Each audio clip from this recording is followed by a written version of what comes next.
नाला सुपारा के वसंत नगरी में करंट लगने से 21 वर्षीय युवक की दर्दनाक मौत का मामला सामने आया है। आपको बता दें कि अचोले पुलिस स्टेशन के अंतर्गत आने वाले मनपा प्रभाग डी के रखरखाव में वसंत नगरी मैदान आता है, जहां कुछ लोगों ने होली महोत्सव के नाम पर यहां मेला आयोजित किया था, जो कि 7 मार्च से लेकर 21 मार्च तक चलने वाला था। इस मेले में मनोरंजन के लिए कई झूले लगाए गए थे। वहीं बीती रात तकरीबन 9 बजे के आसपास कुछ युवक उस मेले में घूमने आए, जहां पर एक झूले के पास 21 वर्षीय हर्ष सेन नामक युवक को जोरदार करंट लगा, जिसके बाद उसे तुरंत नज़दीकी मनपा अस्पताल नागिन दास पाड़ा नाला सुपारा पूर्व ले जाया गया, जहां डॉक्टरों द्वारा हर्ष सैनी को मृत घोषित कर दिया गया। हमें छोटा मोटा नहीं, बड़ा कंपनसेशन चाहिए और उस बच्चे के लिए बिल्कुल कैसे हटाया गया। अरे पुलिस उसमें निष्पक्ष जांच कैसे करेगी? जब कोई नेता का बेटा मरता है तो ग्राउंड को सील कर देते। आप रात को इसको लाइट का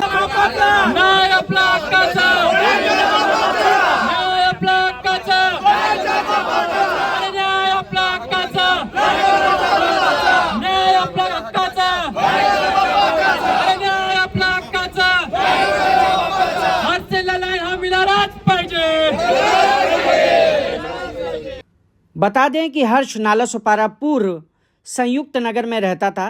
ठाकुर कॉलेज में पढ़ने वाले हर्ष सेन की मां भी इस वक्त अस्पताल में है। इस घटना के बाद मृतक हर्ष सेन के कुछ दोस्तों ने आक्रोश में आकर मेले में लगे पोस्टर फाड़ दिए। मौके की जानकारी मिलते ही अचोले पुलिस स्टेशन घटनास्थल पर पहुंची। पुलिस ने कुछ लोगों को हिरासत में भी ले लिया है। मनपा पुलिस प्रभाग और सरकार की निकम्मेपन और हलगर्जीपन के कारण आज एक नवयुवक की जान चली गई। कंपनसेशन मांगिए, हाथ खड़े कर देते हैं। बड़े बेशरम की तरह कोई भी डिपार्टमेंट बोल सकता है कि कोई प्रोविजन नहीं है, और प्रोविजन नहीं होगा तो हम क्या करें? लेके आओ प्रोविजन। ये 4000 करोड़ की जो महानगर पालिका बनी है, हमारे आपके टैक्स से बनी है। हमारे बच्चे को न्याय मिलना चाहिए, दे। और यदि वहां से नहीं मिल सकता है तो विधायक फंड से दीजिए, लेकिन हमारे बच्चे को कंपनसेशन मिलना ही चाहिए।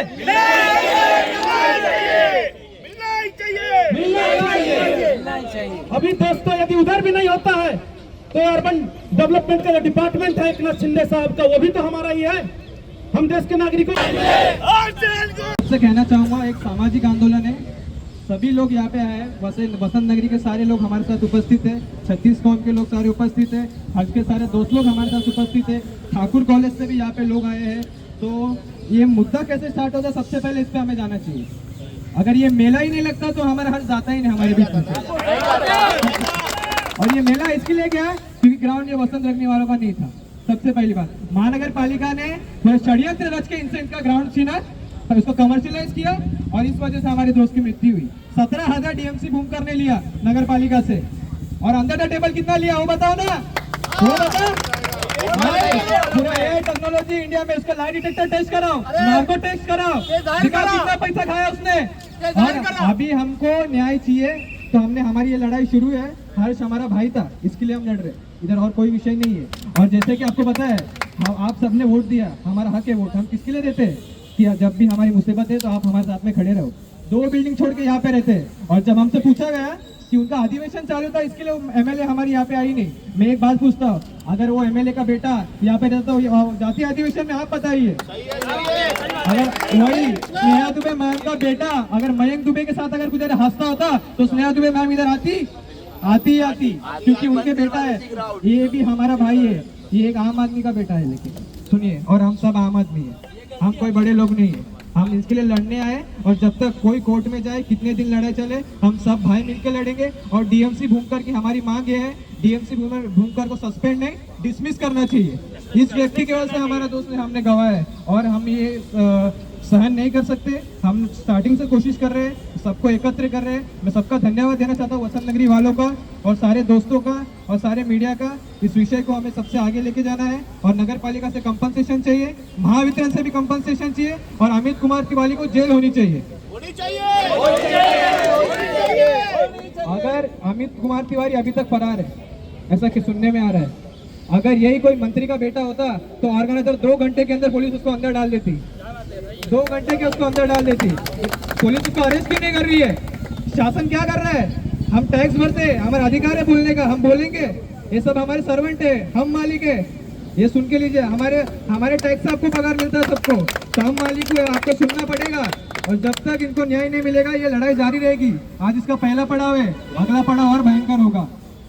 अगला पड़ाव और भयंकर होगा, महानगर पालिका के कैबिन में होगा। इसलिए याद रखिए, ये सारे जितने आम आदमी दिख रही है ना, अगर आम आदमी ने रौद्र रूप धर लिया तो आप सबकी खैर नहीं।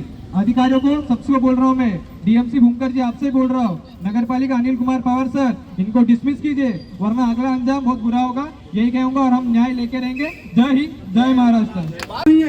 तो यहाँ पे एक करंट लगे से एक हर्ष सहन करके किसी के मारने बेटा पहुंचा, उसको मालूम नहीं है क्या? सामने आना पड़ेगा, कोई बहाना नहीं चलेगा और हर्ष सहन को न्याय मिलना चाहिए। ये हमारी मांग है। नहीं है तो हम आगे तक हाई कोर्ट, सुप्रीम कोर्ट को भी जाएंगे, लेकिन छोड़ेंगे नहीं। जिन्होंने हर्ष के साथ अन्याय किया है, यहाँ से उनको परमिशन नहीं मिली तो नगर रस्ता से परमिशन मिली है, किसके कहने पे मिली है? उसका कॉल रिकॉर्ड होना चाहिए और उसकी भी जांच होनी चाहिए।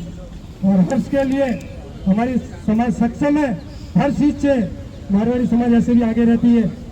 आप ऐसा सोचेंगे थक जाएंगे, हम थकने वाले नहीं है और न्याय के लिए लड़ते रहेंगे। और न्याय के लिए 36 कौम लड़ते रहेगी, 36 कौम लड़ते रहेगी, 36 कौम लड़ते रहेगी, 36 कौम लड़ते रहेगी। आज सबको लड़ने का है भाई, सबको लड़ने का है, सबको लड़ने का है।